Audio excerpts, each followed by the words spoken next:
Hello, my dear students. Word power set 8 आज लेंगे और एज यूजुअल सेट के पहले आज का विचार। चलिए, आज का विचार, संघर्ष ही जीवन का सार है, इसके बिना कोई सफलता नहीं मिलती। जीवन तो फ्री में मिल जाता है, जीवन फ्री में मिल गया उसके बाद पूरा जीवन अपने आप में एक संघर्ष ही है, तो संघर्ष करते रहना है, ये तो याद रखना है। चलिए इसको इंग्लिश में देखते हैं क्या है। Struggle is the essence of life, without it no success is possible. Partially true, partially false, क्योंकि कई बार चीजें भाग्य से भी मिल जाती हैं। चलिए, लेकिन यहाँ पे काम भाग्य से नहीं होगा, हमें सेट 8 में जो वर्ड है उसको संघर्ष करके याद ही करना पड़ेगा। चलिए बिना देरी किए हुए संघर्ष शुरू करते हैं। पहला collection, cemetery, cloak room, crematorium, convent, automobile and crash. 6 word यहाँ पे है। पहले नंबर से करते हैं शुरू, सिमेट्री से। सिमेट्री हमने सुना है क्या? कब्रिस्तान, कब्रिस्तान, उर्दू मुस्लिम से रिलेटेड कब्रिस्तान, सिमेट्री। कब्रगाह, कब्रगाह, जहाँ पे दफनाने का काम होता है, जलाने का नहीं, मुस्लिम या ईसाई के लिए सिमेट्री, कब्रिस्तान। चलिए अगले वर्ड पे आएंगे, क्लोक रूम। क्लोक रूम, देखिए सबसे पहले तो क्लोक का मतलब एक होता है लबादा। लबादा, लबादा ऊपर से लेके नीचे तक आदमी के जो है एक ही कपड़ा होता है, जो उसको हम क्लोक कह सकते हैं, जैसे ओवरकोट टाइप का। अब क्लोक रूम से हम क्या, कपड़े का रूम? नहीं। जो नहीं जानते हैं उनके लिए मैं एक्सप्लेन कर रहा हूं। क्लोक रूम, क्या हमने बस अड्डे पर या स्टेशन पर अमानती घर या अमानती रूम देखा है? अमानती घर, आप अगर ट्रेन से उतरते हैं तो आपके पास लगेज होता है, लगेज लगेज, आपके पास जो लगेज होता है तो वो आप लगेज लेके कैरी नहीं कर सकते पूरे जगह। अगर आपको 3-4 जगह जाना है तो आप लगेज के साथ नहीं मूव कर सकते, तो उसको किसी के पास अमानत के तौर पे रखना चाहेंगे। यस, तो ऐसी फैसिलिटी स्टेशन पर या बस अड्डे पर ऐसी फैसिलिटी होती है, बस डिपो पे या ट्रेन स्टेशन पर, कि आप वहां पे सामान यानी अपनी अमानत को आप रख सकते हैं किसी के जिम में। तो ऐसे ही जगह को, ऐसे ही रूम को कहा जाता है क्लोक रूम। तो लबादा मैंने क्यों शुरू किया था? इसीलिए कि उसमें आपके कपड़े भी तो हो सकते हैं। क्लोक रूम, क्लियर हो गई बात। चलिए अगले वर्ड पे आएंगे, क्रेमेटोरियम। क्रेमेटोरियम, अभी देखिए आपने सिमेट्री देखा था जहां पे कि डेड बॉडीज को दफनाया जाता है, दफन किया जाता है, लेकिन यहाँ पे क्या करते हैं, हिंदू एंड सिख में जो जलाने का काम करते हैं, दाह संस्कार जिसको कहते हैं, दाह संस्कार।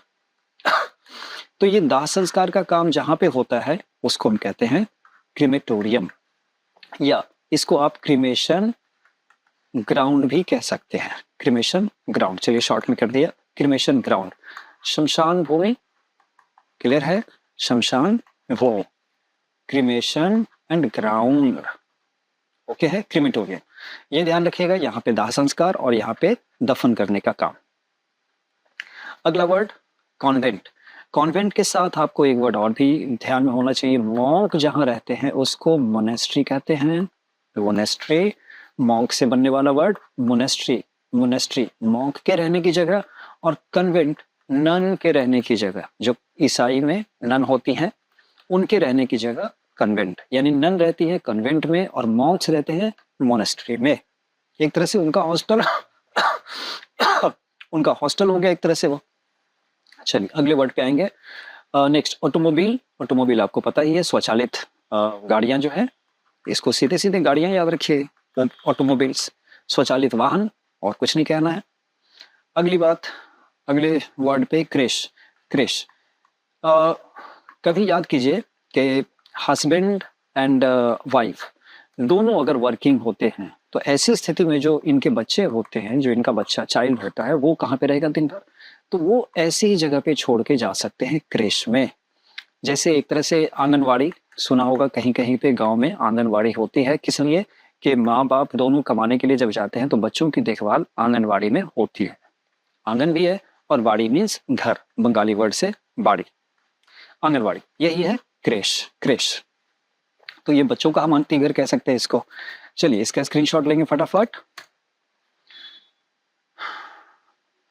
आगे बढ़ेंगे दूसरे कलेक्शन पे। दूसरा कलेक्शन हमारे पास है, पहला word dray, deciduous, incident, accident and occidental. 5 word इसमें हैं। चलिए 5 से ज्यादा ही आपके पास जाने वाला है, ध्यान रखेंगे। ड्रे, ड्रे में आपको किसी तरीके से स्क्विरल तक जाना है। स्क्विरल, गिलहरी, गिलहरी, गिलहरी जो अपना घर बनाती है, ये पेड़ की टहनियों पे बनाती है। पेड़ की टहनियों पे ये ट्विग्स, ट्विग्स क्या करती है वो, ट्विग्स, छोटी छोटी टहनियां, टहनियों का, छोटी छोटी टहनियों का इस्तेमाल करके ये बनाती है अपना घोंसला।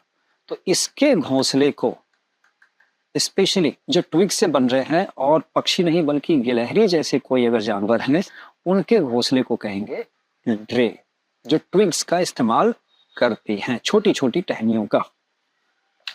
ओके, अगले वर्ड पे जाएंगे। डेसिडुअस, डेसिडुअस, डेसिडुअस आप प्लांट्स कहेंगे पहले तो।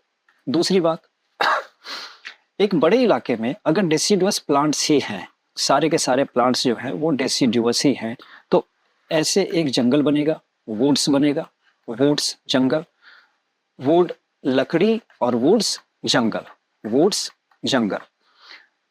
तो एक ऐसा मैंने इलाका बोला, ये फॉरेस्ट है, ये फॉरेस्ट है, इसमें सारे प्लांट्स कैसे हैं, डेसिडुअस है। तो क्या हम इसको डेसिडुअस, डेसिडुअस फॉरेस्ट कह सकते हैं, डेसिडुअस फॉरेस्ट ये हो जाएगा। अब डेसिडुअस का मीनिंग समझेंगे। अगर सपोज कीजिए जैसे राज्यसभा है, कभी विघटित नहीं होता, कभी डिसॉल्व नहीं होता, क्यों, क्योंकि अभी वो कुछ मेंबर आउट हुए तो कुछ मेंबर इन हो गए, तो ये कभी डिसॉल्व होता ही नहीं है। ठीक इसी तरीके से डेसिडुअस प्लांट्स क्या करते हैं, हर साल ऑटम के समय में, ऑटम के समय में अपनी पत्तियों को, सूखे पत्तियों को, पीले पत्तियों को गिरा देते हैं। तो जब पीले पत्ते गिरे, पुराने पत्ते गिरे, तो नए पत्ते तो आएंगे, नए पत्ते आएंगे, ये फिर से हरा भरा हो जाएगा। तो ये जंगल क्या कभी वीरान हो सकता है, नहीं हो सकता। कभी सूखा हो सकता है, नहीं हो सकता, क्योंकि हर साल ऑटम के समय में ये पेड़ अपनी पत्तियों को गिरा देते हैं और नए पत्ते वापस आ जाते हैं। तो ये सालों भर हरे भरे रहते हैं। तो इसको हम सदाबहार वन भी कह सकते हैं, सदाबहार वन, डेसिडुअस। तो डेसिडुअस में ध्यान रखना है आपको, प्लांट्स किसी तरीके से बोल देंगे तो आप यहां तक पहुंच जाएंगे, डेसिडुअस फॉरेस्ट तक, सदाबहार वन तक।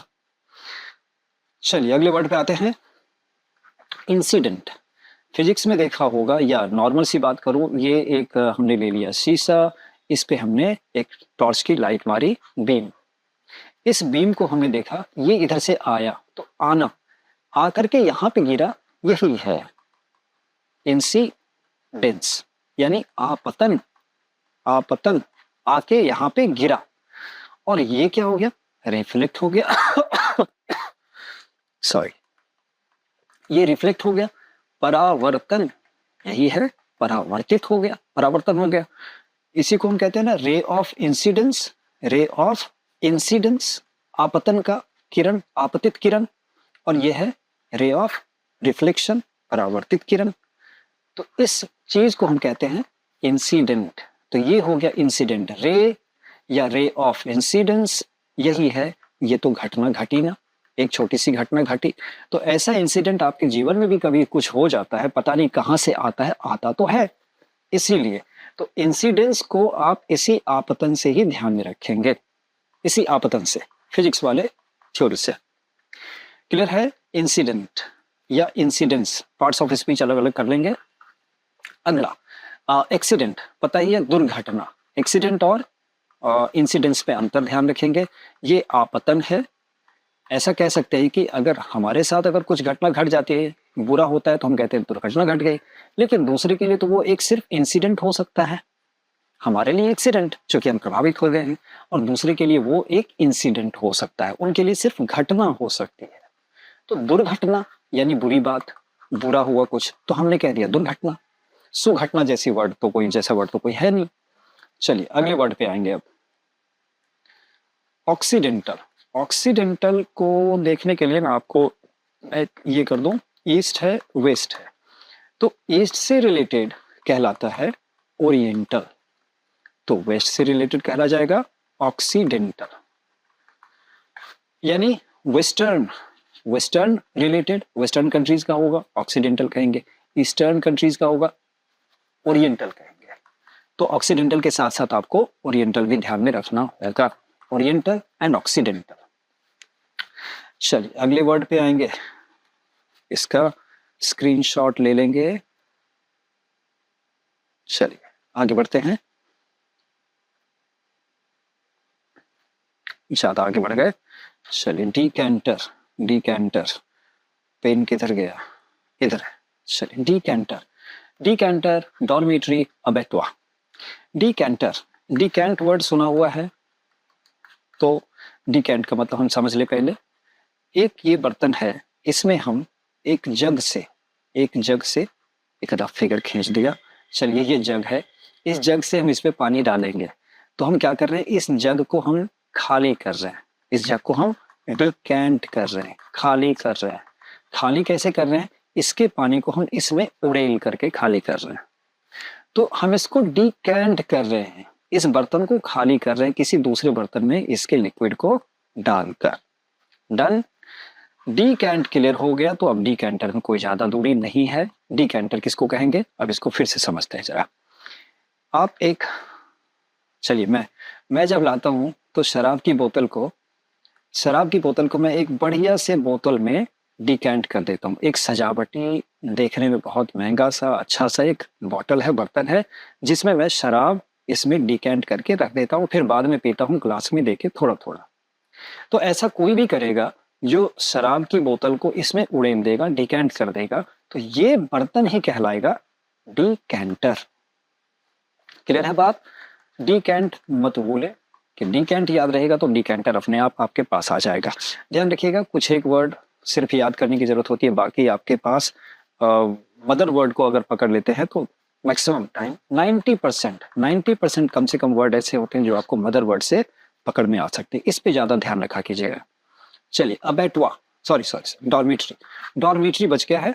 डॉर्मेट्री, हम डॉर्मेट्री की बात अगर करें तो कभी आप अगर तीर्थ स्थल पे गए होंगे, तीर्थ स्थल पे सुनते हैं कि धर्मशाला होती है, धर्मशाला में तो आपको रूम मिलता है, बिस्तर कहीं कहीं पे आपको बिस्तर मिलते हैं, तो रूम का किराया ज्यादा होगा, बिस्तर का किराया कम होगा।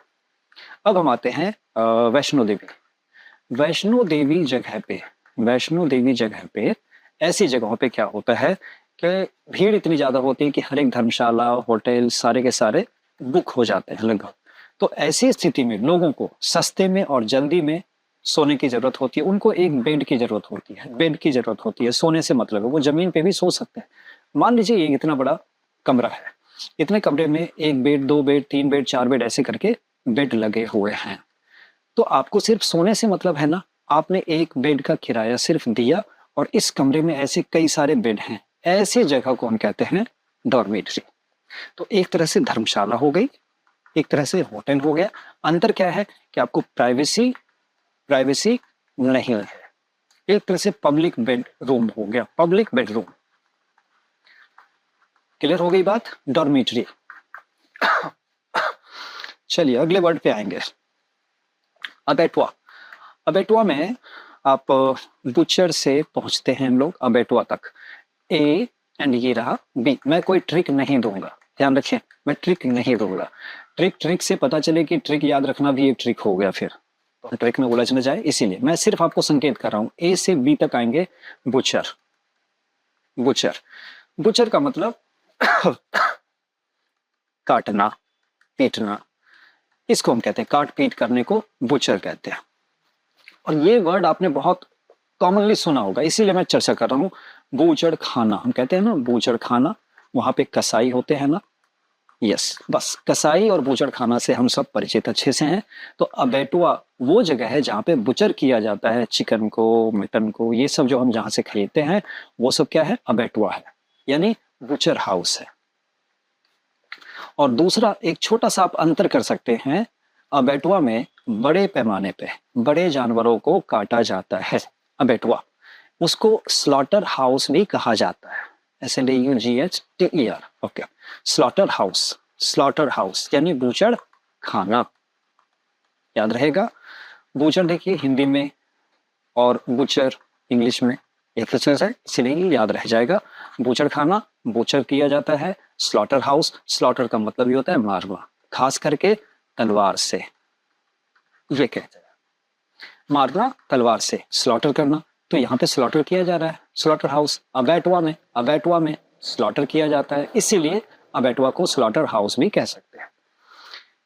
चलिए अगले स्क्रीनशॉट पे आएंगे। डन। अगला कलेक्शन बायोप्सी, बायोप्सी से शुरू है। चलिए देखते हैं। Biopsy, automatic perambulator and ambulance. Biopsy के साथ आपको ये वर्ड जरूर आपके पास होना चाहिए। फिर AB का चक्कर फिर पड़ गया। ऑटोप्सी एंड बायोप्सी, ध्यान कीजिए। ऑटोप्सी में ऑटो वर्ड है, ऑटो मतलब खुद ब खुद, स्वतः। अब हम बात करते हैं बायो से। बायो मतलब जीवित। अगर किसी जीवित आदमी है और यहाँ पे शव है, डेड बॉडी, तो आदमी जो जीवित है, हम अगर उसके पैथ लैब जांच के लिए हम कोई सैंपल लेते हैं, जैसे यूरिन का या ब्लड का, ये जो हम सैंपल लेते हैं सेल का या टिश्यू का, ये सब जीवित आदमी से निकाला गया है, तो जीवित को तो हम बायो कहेंगे। लेकिन शव जब पोस्टमार्टम किया जाता है तो उनके लिए भी कुछ ना कुछ पैथ टेस्ट वगैरह किए जाते होंगे। तो इसके लिए जो सेल आएगा वो तो डेड होगा एक तरह से, तो उसकी जो रिपोर्ट आएगी, यानी पोस्टमार्टम वगैरह जो होता है उसमें जो रिपोर्ट आता है उसको कहते हैं ऑटोप्सी रिपोर्ट, जिसमें डेड बॉडी के सेल्स को चेक किया जाता है, टेस्ट किया जाता है। डन है, वो तो अपने आप होगा, जीवित है नहीं, तो जो होना होगा अपने आप हो जाएगा, तो हो जाएगा। मीन्स पोस्टमार्टम रिपोर्ट को आप ऑटोप्सी रिपोर्ट कह सकते हैं, और बायोप्सी रिपोर्ट आपके पैथ लैब के टेस्ट को कह सकते हैं जो जीवित आदमी का होगा। चलिए अगले वर्ड पे आएंगे। ऑटोमेटिक, स्वतः। फुल्ली ऑटोमेटिक डोर है, वॉशिंग मशीन है, पता ही है। पेराम्बुलेटर पे आते हैं हम लोग। पेराम्बुलेशन का मतलब समझ लेते हैं। सपोज कीजिए कि ये एक मंदिर का गर्भगृह है, श्राइन है। इस श्राइन के चारों तरफ आप चक्कर लगाते हैं, प्रदक्षिणा जिसको हिंदी में कहते हैं, प्रदक्षिणा करते हैं, चारों ओर चक्कर लगाते हैं श्रद्धा से। तो इसको हमने क्या बोला, इसको हम कहते हैं पेराम्बुलेशन। तो कुल मिला के पेराम्बुलेशन का मतलब चारों तरफ चक्कर लगाना तो हो ही गया। अब बचता है पेराम्बुलेटर। अब हम आते हैं, हमारे पास एक प्रैम है। Pram means baby walker. अब ये बेबी वॉकर वो है जिसको हम धक्का दे करके ले जाते हैं। हाथ गाड़ी होती है जिसमें हम बेबी को ऐसे करके बिठाते हैं और पुश करके इसको हम चारों तरफ घुमाते हैं, फिराते हैं, बाहर की हवा खिलाते हैं। ये गाड़ी ही कहलाती है पेराम्बुलेटर। तो पेराम्बुलेशन से आप ध्यान रखेंगे, आप खुद प्रदक्षिणा करते हैं तो ये पेराम्बुलेशन हो जाएगा। और अगर बच्चे को गाड़ी में बिठा करके, मीन्स इस गाड़ी को ही कहते हैं हम प्रैम में बिठा करके जब आप घुमाते हैं तो उसको कहेंगे, उस गाड़ी को कहेंगे पेराम्बुलेटर। तो पेराम्बुलेटर एंड प्रैम सिनोनिम्स हो गए। चलिए अगले वर्ड पे आते हैं। एम्बुलेंस पता ही है, ये एम्बल से बनता है। एम्बल का मतलब होता है मूव एमलेसली आप कहीं मूव करते हैं, कोई एम नहीं है, विदाउट एम आप चल रहे हैं, एम है ही नहीं, ऐसे घूम रहे हैं। तो एम्बुलेंस भी ऐसे ही घूमता है। पर्पस क्या होता है, इधर से कॉल आई तो वो उधर चला जाएगा, इधर से कॉल आई तो इधर चला गया किसी पेशेंट को उठाने के लिए। तो एम्बुलेंस एम्बल से ही बनना है, घूमने वाला। तो ये चारों तरफ घूमता रहता है, जहां से भी कॉल आ जाए वहां वो एम्बुलेंस सर्विस देने के लिए चला जाता है। ओके है, इसमें कोई ज्यादा चर्चा की जरूरत नहीं है। स्क्रीनशॉट लेंगे। चलिए लास्ट कलेक्शन पे हम आते हैं, आखिरी कलेक्शन। एम्बल आ चुका, एमलेसली घूमना। चलिए कोइंसिडेंट को आप संयोग कहते हैं ना। कोइंसिडेंटली अचानक से इधर से कोई आ रहा था, आप इससे मिल गए, ये है आप और ये आपका दोस्त है, चलिए फ्रेंड है, आप अचानक से मिल गए। तो कम अक्रॉस आपने पढ़ा होगा, कम अक्रॉस अचानक से किसी से मुलाकात हो जाना।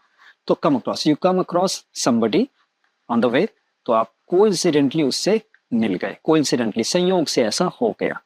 चलिए आगे बात करेंगे अगले क्रोनिक पे। क्रोनिक डिजीज हमने सुना होगा, chronic disease, dis plus ease मतलब आसानी नहीं है, आप बेचैन है, थोड़े बेचैन है, तो यही डिजीज बन जाता है। क्रोनिक डिजीज का मतलब क्रोन आपने सुना होगा, क्रोन, क्रोन मैंने चर्चा किया है कि क्रोन वर्ड जहां पर भी आ जाए इसका संबंध टाइम से होगा, टाइम से।